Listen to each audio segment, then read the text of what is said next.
Kur dingsta lapai? Lapelio Ginto istorija. Miško gilumoje, ūksmingo ąžuolo šakose gyveno mažas smalsus lapelis vardu Gintas. Ššš, kuždėjo vėjas aplink jį, o Gintas džiugiai šūkavo.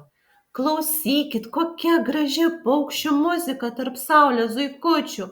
Šokam, lapeliai, Bet štai šokam. atėjo ruduo ir Gintas pastebėjo, kaip jo draugai lapai pradėjo keisti spalvas ir šlept vienas po kito krito žemyn. Oi, Sušuko Gintas. kas čia dabar vyksta? Kur jie visi dingsta? Staiga vėjas švelniai paglostė lapą ir sušnibždėjo. Labas, Gintai, ar esi pasiruošęs? Pasiruošęs? Kam pasiruošęs? Pasimetė lapelis. Nuotykiams, tarė storu balsu ąžuolas. Oho, nuotykiai man labai patinka. Šūktelėjo Gintas, tačiau viduje truputį nerimavo. Nepergyvenk, mažyli, gamta viskuo pasirūpins, ramino jį ąžuolas.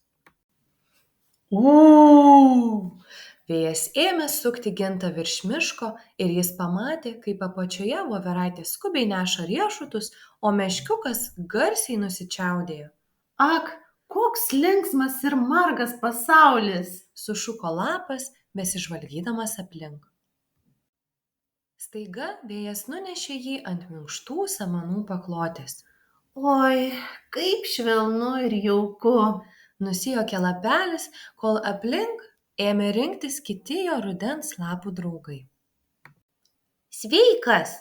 Linksmai tarė mažytė Gilė, vartydama rudą blizgančią kepuraitę. Ar žinai, ką dabar veiksim? Ne, bet tikrai noriu sužinoti. Pašoko Gintas.